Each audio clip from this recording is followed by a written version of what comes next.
Tenga namba kama upo, uombe kwa ajili ya kutoresha mkutano wetu. Kama upo tenga namba, uje uombe. Lakini pia haufungwi. Ibada zetu zinaanza siku ya Jumanne saa 10 na Ijumaa saa 10.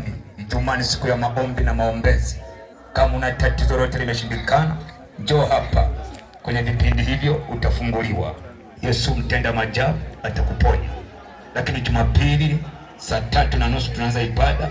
Karibu sana, karibu sana ambaye naona toka sehemu mbalimbali kuja kututia moyo, waabudu pamoja nasi. Hakuna tatizo. Mungu wa mbinguni akubariki sana. Karibu sana, tenga namba uombe kwa ajili ya mkutano wetu. Amen. Basi furika macho. Baba, katika jina la Yesu Kristo aliye hai, asante kwa baraka zako.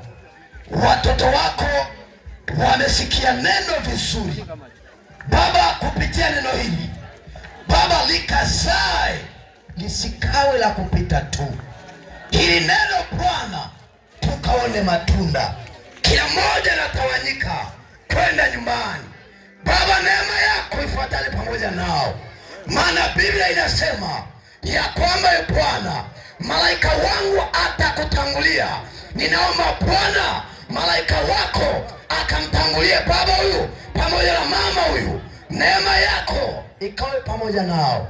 Bwana Yesu, tunafunga mkutano huu, tawanyika na kila mmoja kuanzia muda huu Bwana. Tunairisha ibada hii ni katika jina la Yesu Kristo nikiomba na kushukuru. Amen.